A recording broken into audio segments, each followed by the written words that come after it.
Many of us want to know about happiness and how to achieve it. But why is it such a popular issue? And why is its pursuit so significant and so elusive for so many of us? Welcome to the Action for Happiness podcast. My name's Guy, I'm your host, and my guest today is Dr. Andy Parnham. He joins me in studio to talk about his latest book, Lasting Happiness in Search of Deeper Meaning and Fulfilment. Skype podcasts are fun, but there's nothing I love more than sitting face to face with someone and having a meaningful and uninterrupted conversation. Turns out that the word happy originally meant 100 years ago, when they started to use it more, simply meant lucky. Mm-hmm. He said at the end of his life, I've had everything that anybody wants. I've got money, I've got wealth, but what I haven't got is what I really need, a long-term fulfilling relationship.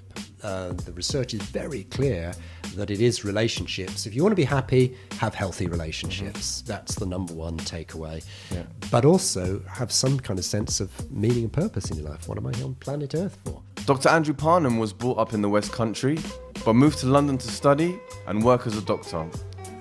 This led him to community work in inner London and in the Middle East. He went on to train as a well-being and life coach and also gives regular talks. Action for Happiness is a movement of people committed to building a happier and more caring society. Don't forget to like, follow and subscribe, and visit the website actionforhappiness.org/podcasts for more details and to access the latest audio and video episodes. So thank you for doing this and for coming down to the studios. Yeah. One of your quotes, happiness is having a deep conversation with someone that you trust, not to dismiss your thoughts and feelings. And so you're in good company. Thank you. Good company here today. So thank you for sending through the book. The first thing that struck me as I went through it is really well written. There's a lot of books that you find on happiness and on well-being, on meaning and fulfillment, but the way that it was put together, the way you articulate it, I thought was wonderful. Thank you. I could sense a lot of education and a lot of reflection. That's for sure. Just kind of a lot of reflection, but also there's, I love the way you use stories and quotes, and it's it was actually a very, very fun read as well as very informative. So it's really exciting to have you here to come. And now that I've read the book, to throw a few questions back at you and to help the listeners and the viewers get a bit of an insight as to some of the work that you've been doing. Yeah, brilliant. Thank you. As we've already seen, happiness is a tricky word.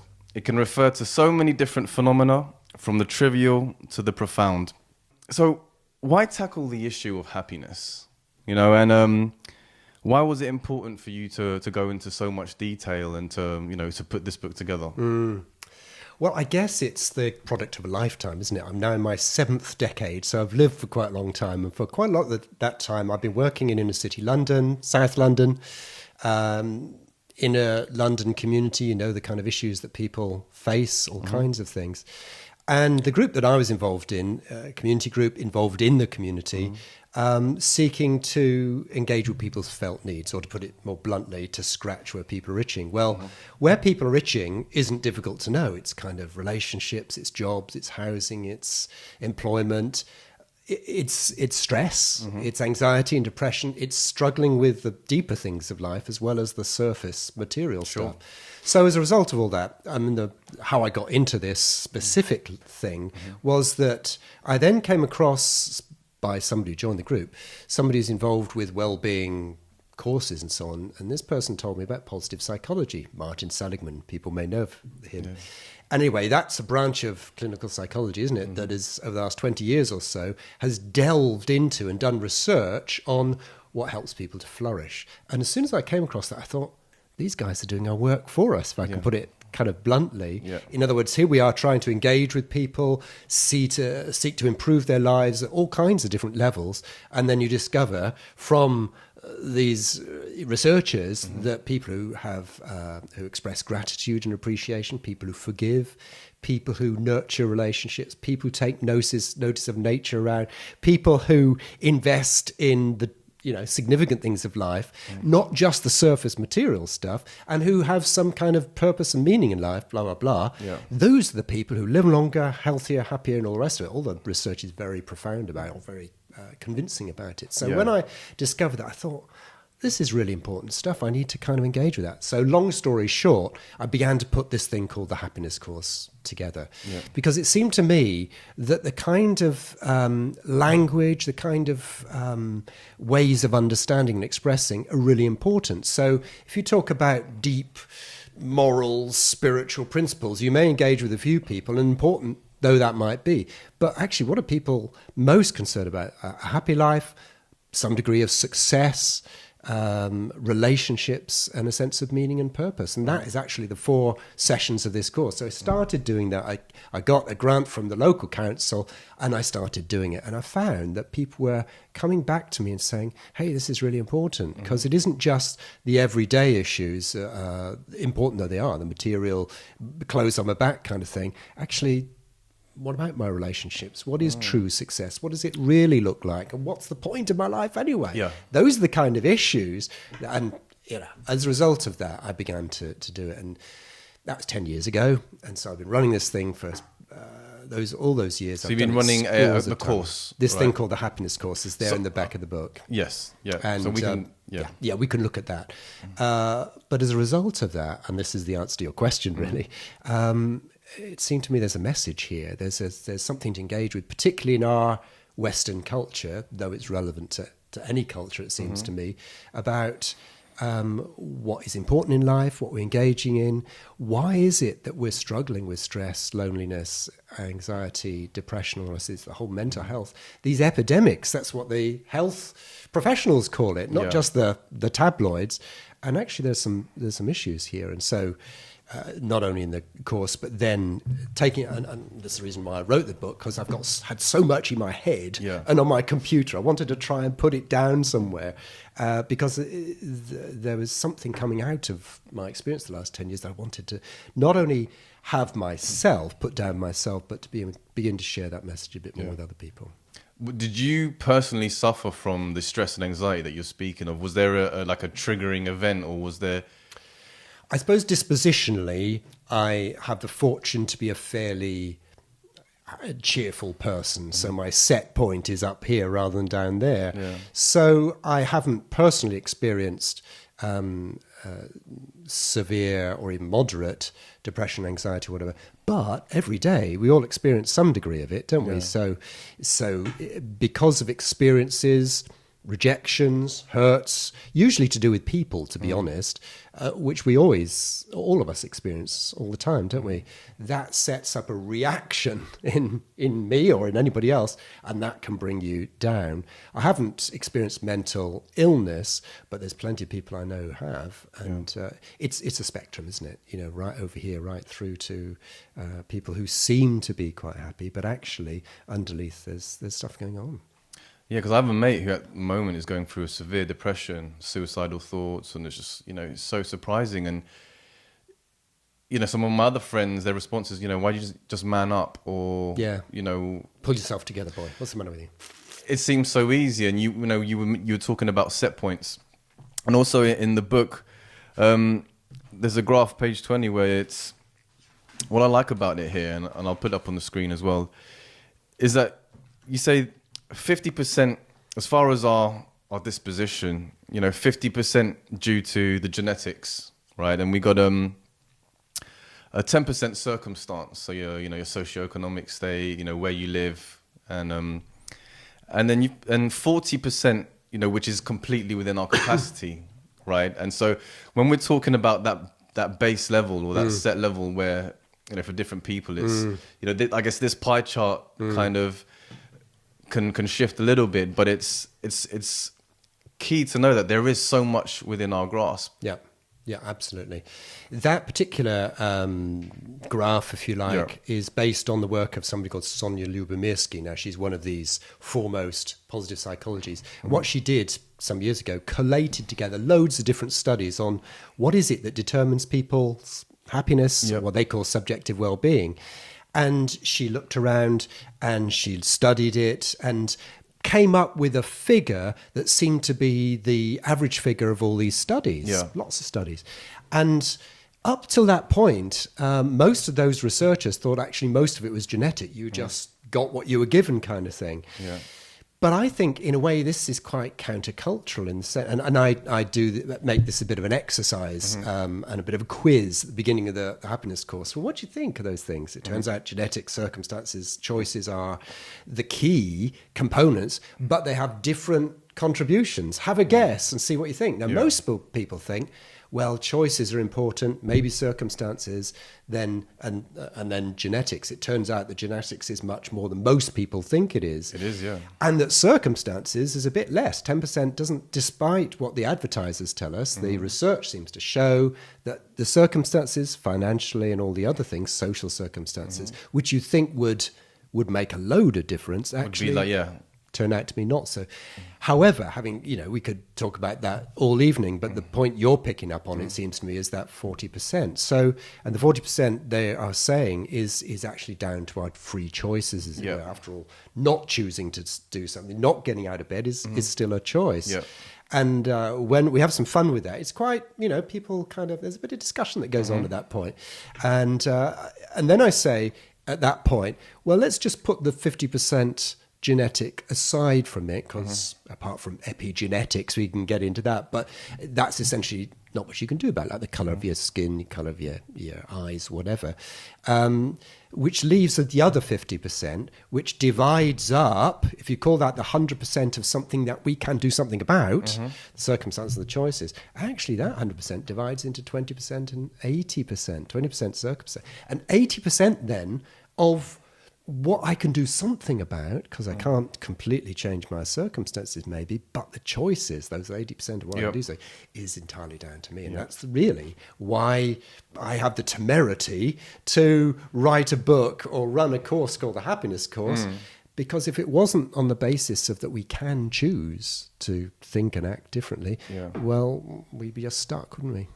And that's why if you're first introduced to it could be quite liberating and a bit of a relief. It's like, actually, there is so much within my grasp. Again, in my conversations with people, happiness, I know what happiness is for me. I want to make sure that I got put food on the table for my kids and my wife, and that's my happiness. And in fact, there is so much more to it. And when you start to dig down, it's like, yes, there's the genetics, circumstance as well. But what I really like about that is, if you're born in the UK or in America, you literally in a Western country, you won the lottery. You just to wake up and not have to worry about war or rape and pillaging, and it's such a blessing. Yeah, and for us to, and it actually helps us, see it through a lens of gratitude. Okay, definitely. Okay, let me just just to even have that circumstances box checked. But then, like I said, genetics out of our hands. Yeah, right. But the choices, that's the beautiful part, because look at the state of Robin Williams, a successful comedian, and we're hearing it quite often now. The suicide rates for those that you would expect to have all the boxes checked, and yet find the need that there's no alternative but to commit suicide. People seem to have it all classically, some celebrity or something, and it seems to work almost the opposite way around, that the more I have, pile in lots of wealth, lots of riches, lots of fame, and all the rest of it, lots of status, actually can become a huge burden around people's necks. And we know, particularly men in this country, the number one cause of premature death aged 18 to 34 or whatever is suicide. So something's going on here. And like the word you used, epidemic. Yeah. I thought last year Rio Ferdinand and Prince Harry, when they just started to share their inner angsts and depression and mental health issues. It's interesting. Someone I know is a counsellor, and she said that she found more men coming to her for counselling, for therapy, as a direct result of those guys standing up and saying something. And I think particularly for men, but it's true for many people in our, like you say, in our culture, where it seems to have it all. Actually, it isn't just a material thing.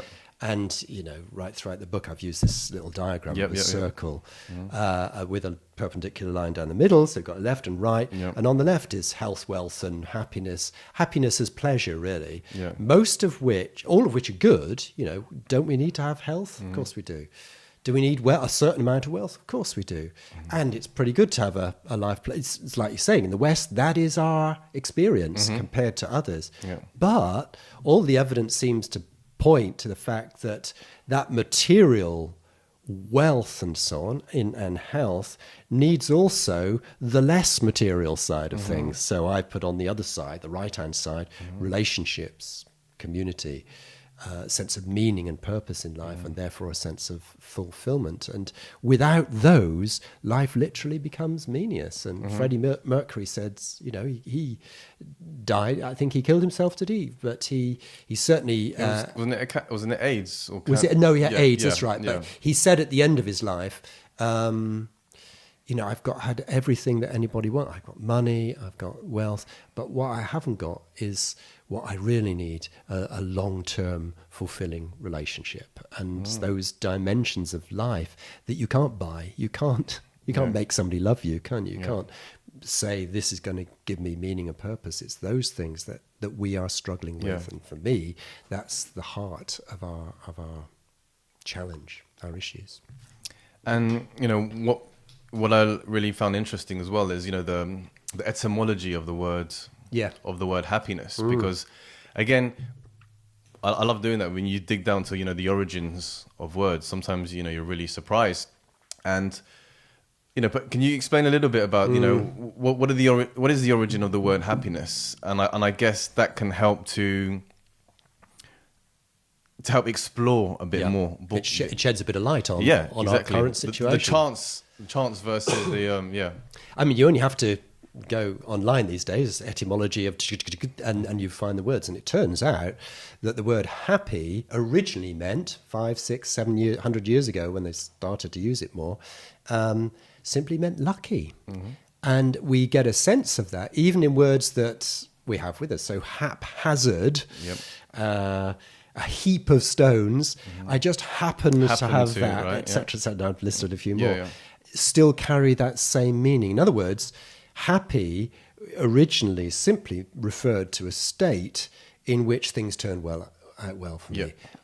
Things beyond my own control as well as my own choices. So in that sense, that's how it kind of came to, it meant lucky, really. Yes. Only later did it mean a sense of being pleased with life in general, kind of thing. And so on that basis, it is pretty haphazard. It is pretty random as to whether I'm going to be happy or not. Well, going back to this pie graph, the genetics and the circumstance. If we look at by definition of happiness, I mean, I guess that you could call is the by chance bit, right? Yeah, exactly. Which is the origins of that word, happiness, right? Happy. But then what it failed to include was the element of choice and the remaining 40%, right? Which is less about your circumstance and the lucky side of it. This is what we have in our own control. Yeah. And this is really the beautiful something that I took out of it. Yeah, absolutely. There's I love these word studies. Some people like that turns off some people, but for me, I think it's fascinating. Not only that one, if you put next to happy the word joy, and at least as far as the Greek origin of that word is concerned, we're talking 2,000 years ago, but that still lives with us. The word is chara, so in anglicized C-H-A-R-A. That's the root word, which means joy or to rejoice. Out of that have come other words in the Greek, charismatic, which really refers not to somebody's aura, it just means gifted, gifts. And Ευχαριστώ is still in Greek today, means thank you. So gratitude, which is the Latin equivalent word of it, gratitude, forgiveness, generosity, and all those kind of words all have their root in this word joy, which is a much richer word than the word happy, which perhaps is why happy has come to mean so many different things, like you started off with. Right. And Martin Seligman, who's kicked off this, psychologist, kicked off this. Former Action for Happiness alumni. Yeah. There you go. So I'm quoting the right person here. I mean, he came up very helpfully in my my view, and I've used his structure a lot, with 3 dimensions of happiness, if you like. One is the material world, the pleasant life, which has to do with material. The second is what he called the engaged life, so that's to do with relationships and sense of satisfaction with job and hobbies. But then there was the meaningful life, and so pleasure mostly to do with material, engaged mostly to do with psychosocial, relational, and then that sense of beyond me and mine, something deeper and meaningful. And he says that you go deeper. And it seems to me that reflects what we're just talking about. Just stick with the material, health, wealth and pleasure, fine, but it only satisfies that first level, if you like. You need to have relationships and a sense of meaning and purpose as you go deeper and deeper. But these are the more implicit things. They're not in your face. I need to have a roof over my head. I have to have a job, material, health and wealth. And that's what our society in many ways is built on. If you've got that, you're sorted. Well, actually, there's a lot more. And you only have to look at Maslow's triangle and see how that operates, that actually so many people have come at it in exactly the same way. And so is that almost, so you're talking about the 2 levels. Could we say then, because there's you speak about the hedonic happiness versus the eudaimonic, where the hedonic, the seeking of the pleasures, and whereas the eudaimonic is more of a thrive mentality, which, that's the quality of your relationships and then a sense of purpose. Yeah. Absolutely. In fact, I would add, and I think I have added in, just as Seligman comes up with his pleasure or the pleasant life, which is material, the engaged life, which is to do with relationships and so on, a well-lived life, but then also the meaningful life. So that seems to equate. The hedonic is very much to do with material. Eudaimonic, which simply means flourishing, doesn't it? It's a virtue. It's about my acts and my choices. But actually, I think there's a third one still.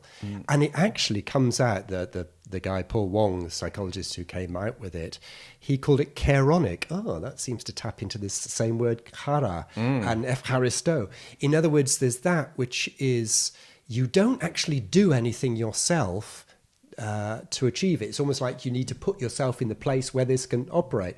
What do I mean? Well, if you want to get material stuff, you need to get a job, you need to earn the money, you need to do something about that.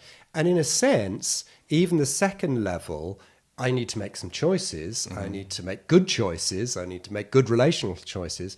But there are so many things that actually come to us in life free of charge that I didn't do anything. For example, the air we breathe, the sun we see, other people's love towards us. An infant who's a child brought up in a loving family, they receive it. And there's a sense in which you earn the first one, or you insist on it even. The second one you achieve through acts.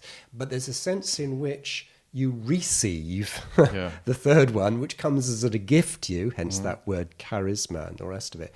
And I find that really helpful because it's the opposite of work yourself out and make it happen kind of thing, which is very much the Western approach.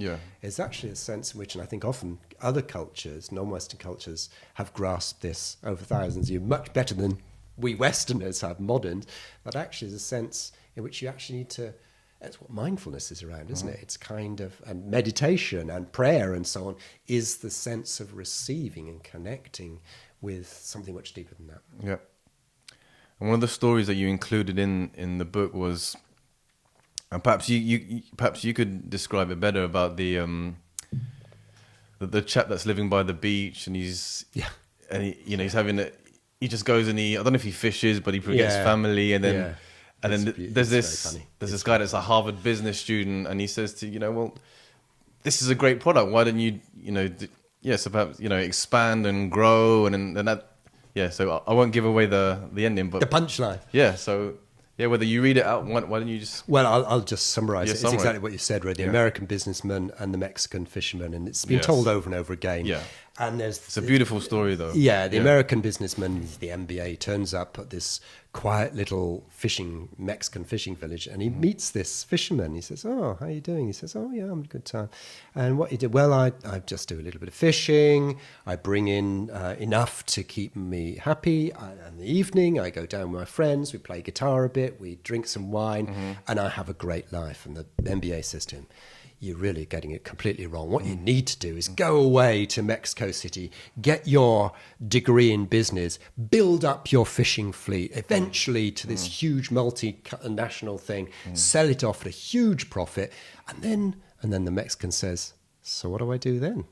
It's, that's the best bit. What you do is you find some nice little fishing village, and you go and you retire there, and you take your wife and your family, and every evening you can play the guitar and drink your wine and have a great time. Yeah. And the bloke says, "These Americans, they're so stupid."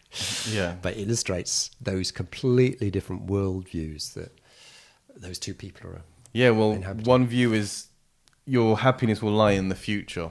You do this, this, and this, and this, and they're your happiness. And then there's the Mexican that's living it. Well, my happiness is the journey. It's I'm doing it every day. The fishing, the drinking, all that. That is the happiness. Yeah. So he's living in the moment, and also his priorities are not this mega material health, wealth, and pleasure kind of thing, because he actually finds pleasure in not so material things like his friends and his family and music and so on, as well as the necessities. But he says, "I've got enough to keep me on that level. I don't need any more than that." And we're driven by the need to get bigger and better and richer and all the rest of it. And it's totally different. And like you say, it's orientated the future. And how many people have given their lives to a vision of bigger and better materially, and then at the end of it, they look back and said, so what was that about? Yeah, it's chasing that left-hand stuff,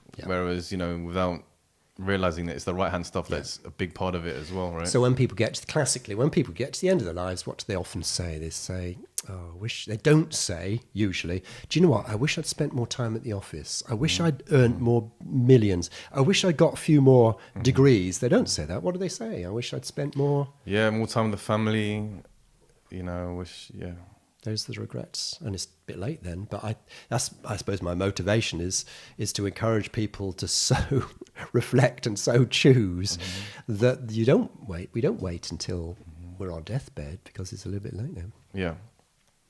You're listening to the Action for Happiness podcast, and I'm your host, Guy. On today's episode, I'm joined in studio by Dr. Andy Parnham, author of Lasting Happiness: In Search of Deeper Meaning and Fulfilment. All right, so what happens after we die? Where, if anywhere, are we going? Yep, that's the question of destiny, isn't it? And what I'm going to talk about in the rest of this chapter is about worldviews, and the dominant worldview in our Western society is a material one. So the universe is essentially made up of matter. That's it. There's no other force outside. That's what the worldview is, which people call reductionist. So it doesn't leave a lot of room for mystery or other forces, whether you call them spiritual forces or meaning beyond that, purpose and meaning, other than the ultimately deterministic view that says we're just made out of matter and atoms. And talk of destiny is almost a non-question, because what's the destiny of the universe? Well, it'll go on for X million years and then it will peter out. So there is no ultimate destiny for the individual, for the human race, and for the universe. And put bluntly like that, that's quite pessimistic. But it seems to me that's the consequence of a worldview, these presuppositions, what worldview is all about, that it just raises questions about what's it all about. All right. Now, the interesting thing about these 6 points, actually, when you read the paragraph before, was that this was a study done in the Midlands a few years ago, and they were simply asking ordinary people who, all of whom had no professed faith at all. So we're not talking about religious people, we're talking about people. And they asked this question: if there's one question you would want to have answered, what would it be? And these 6 points actually come out of those people's answer to the question. So all the people putting on the survey did was they grouped the kinds of answers together. So these were the kinds of answers that ordinary people on the street were actually giving rather than what they thought they should say. Yeah. And so there were open-ended questions, but they were questions about who am I, why am I here, what's life about? It's funny, I mentioned another point. Ask Jeeves is a search engine, isn't it? And a few years ago it celebrated its 10th anniversary. And to celebrate that, it published the top 10 unanswerable questions that had been asked. And there were things like, did Tony Soprano really die? Do blondes have more fun? There's a bit more serious like, what's the secret of love? What's the secret of happiness? And so on. But top of the list was, is anybody out there? Is there a God? And what is the meaning of life? In other words, those are the questions that were still, in the 21st century, still coming in. Essentially the same questions that people have been asking all their lives. Yeah. And my proposal in this chapter is that the answer that our materialistic, mechanistic worldview, which underpins so much of our culture and society, actually is quite, well, I use the word attenuated, is quite thin, and is not very good at addressing those deeper questions. Yeah. Very good at the what and the how, but not so good at the what, the who and the why. When people go to their doctor and they're complaining of whatever symptom it is, it turns out that there are a whole bunch of symptoms. They called them medically unexplained symptoms. It's very well recognized. That when they go, it's a headache, it's a tummy ache, it's gynecological problems, it's these kind of things, backache. And the doctor does all the tests, et cetera, and they come back negative. In other words, they can't find anything physically, medically wrong with a person. Do they have pain? Yes, they do. Is it causing problems? Yes, it certainly is. But can the doctor, the medical model, if you like, I trained as a doctor, so I'm not slagging it off. The medical model as we have it, which is primarily a material thing, which came out of, especially out of germ theory in the 19th century, because if you've got an illness, you need to be able to find it. It's a bug. But today, the diseases that we're suffering from and dying from, the top 6 or 5 are strokes, heart disease, lung disease, liver disease, and cancer. All of those have a very strong, significant lifestyle dimension to them. So the diseases that we struggled with 150 years ago, typhoid, TB, and they had an identifiable biological reason. Today, the most important factor in causing those diseases is you and me and the lifestyles. And so this medically unexplained symptoms, how many percentage-wise do you think of people going to their doctor or the outpatient's clinic, what percentage are experiencing these medically unexplained symptoms that can't be explained? I'll say a big percentage.